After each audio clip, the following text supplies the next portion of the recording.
La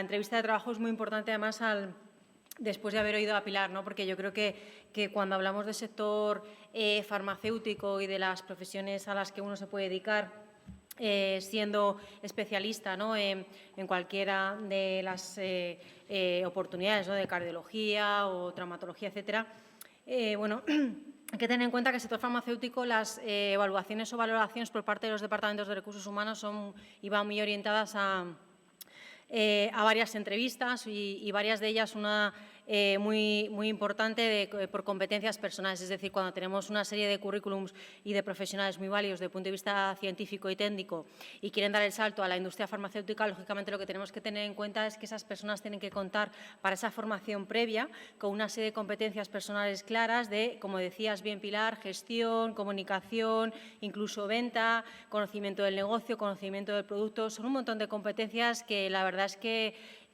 no son tan sencillas de tener. Es decir, hay muchas de ellas que bueno, pues puedes nacer con determinado tipo de habilidades y otras, bueno, se pueden desarrollar, ¿no? Con una serie de formación o de inputs por parte de tutores, etcétera, pero hay otras con las que, bueno, pues a lo mejor vas a tener o no tener, mejor dicho, la oportunidad de conseguir, ¿no? Por tanto, hay que tener claro hasta qué punto uno es capaz de llevar a cabo esa profesión y ese otro rol muy distinto al de la asistencia, ¿no? Al asistencial, perdón. Bueno, la entrevista, por eso ahora hablaré de las entrevistas por competencias. Yo en la entrevista de trabajo me gusta siempre hacer mucho hincapié en que hay que prepararla muy bien, que no es algo tan sencillo como sentarte enfrente de una persona y simplemente hablarle de tu trayectoria profesional, sino que hay que llegar a esa persona, hay que transmitirle confianza y, sobre todo, hay que transmitirle credibilidad. Credibilidad en cuanto a la capacidad que uno puede tener de ocupar ese rol y ese puesto de trabajo. O sea, es más importante de lo que uno parece y yo veo y detecto a muchísima gente, sobre todo en mi trayectoria profesional, que claramente no se lo ha preparado, no se ha preparado esa entrevista, ¿no? Entonces, bueno, las recomendaciones son mostrar, lógicamente, confianza en el discurso, confianza en lo que ha hecho uno, seguridad y, sobre todo, lo que comentaba, ¿no? Insisto en ganarse al entrevistador, a la persona que va a decidir si te da esa oportunidad o no. Entonces, yo siempre aconsejo ser sincero. Sí que es verdad que es como el típico consejo fácil de dar y demás, ¿no? Y no mentir, evitar falsedades, bla, bla, bla, y todo el mundo dirá, sí, sí, lógico.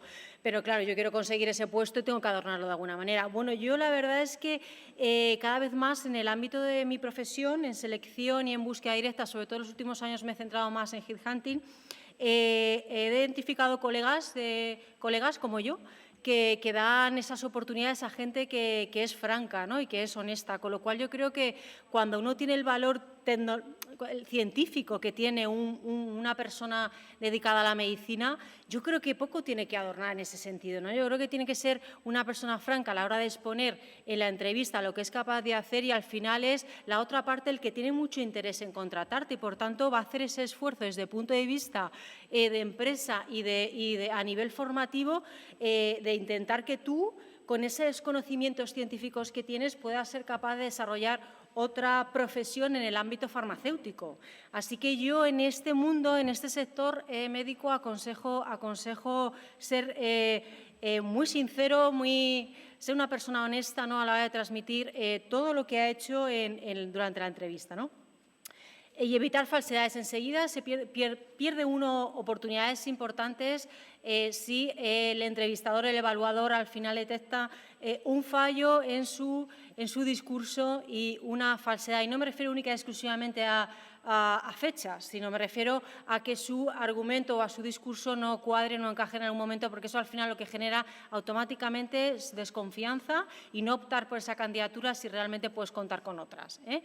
Y esa desconfianza, pues muchas veces puede deberse a tengo X años de experiencia haciendo X tal, utilizando X metodología, cuando a lo mejor esa metodología incluso o esa herramienta no está en el mercado desde hace tantos años y, por tanto, es una mentira que es fácil de identificar. He puesto un ejemplo muy sencillo, pero bastante práctico, ¿no? Las tipologías de entrevista que nos podemos encontrar son muchas. Hay más de las que aparecen aquí, quiero decir. O sea, yo he identificado las 3 más importantes, ¿no?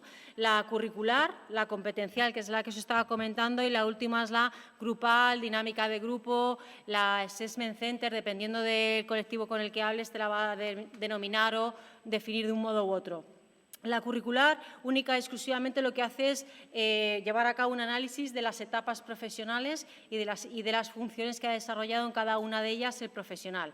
Única y exclusivamente, no se va a centrar en mucho más. ¿Qué título, qué puesto has desempeñado, en qué hospital o en qué centro científico, cuánto tiempo y cuál ha sido el motivo de tu salida o el motivo de cambio, ¿no? Básicamente es una estructura de las más sencillas y las más utilizadas de siempre, ¿no? Luego pasamos a la entrevista competencial, a la entrevista por competencias, en la que es más inusual en la gran mayoría de los casos y sectores, pero es más desconocida, porque al final se lleva a cabo por parte del evaluador del entrevistado de una forma mucho más sutil. Empieza a lanzarte cuestiones y preguntas abiertas relacionadas con una serie de competencias importantes para ese puesto, y lo que está analizando es el grado de adecuación de esa competencia en tu persona, ¿no? Por ejemplo, podemos hablar de iniciativa, flexibilidad, capacidad de trabajo en equipo, orientación a objetivos, orientación a personas, empatía, etcétera, liderazgo incluso, ¿verdad? Gestión del tiempo, bueno, priorizar, ¿no? También hay muchísimas competencias y en función de la posición, las competencias personales van a ser unas o van a ser otras, aunque haya una serie de ellas que siempre, independientemente del nivel jerárquico, se van a dar en una organización, ¿no? Y en el ámbito médico se da mucho, sobre todo en aquellos profesionales que del ámbito asistencial, como decía, quieren dar el paso al mundo farma y todas las posiciones y posibilidades que ha mencionado antes Pilar, ¿no? En las que, bueno, pues tienen mucha caída y mucha importancia esa evaluación competencial.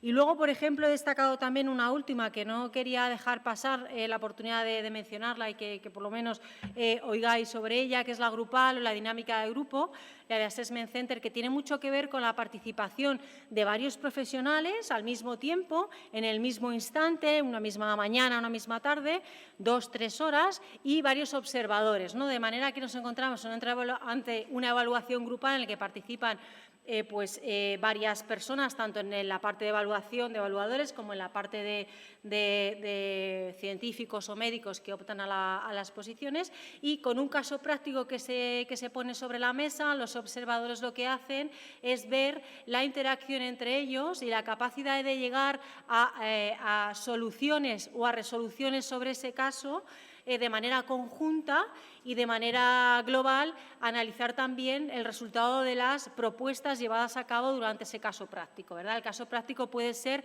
de diversos tipos en función de los profesionales que queramos evaluar, ¿vale? Si son más científicos o es una única especialidad la que queremos evaluar, o si es a lo mejor en el mundo comercial y en el mundo farmacéutico también se utiliza mucho para evaluar esa capacidad de trabajar en equipo, de interactuar con otros y llegar a conclusiones comunes, ¿verdad? Entonces, es francamente interesante. Luego, esa normalmente dinámica de grupo, evaluación grupal, termina después con una entrevista individual, ¿verdad? Una serie de participantes han podido superar esa fase de dinámica de grupo y luego pasan a una entrevista final que ya es, bueno, de tú a tú con uno de los evaluadores que ha podido participar en esa dinámica grupal inicial o no.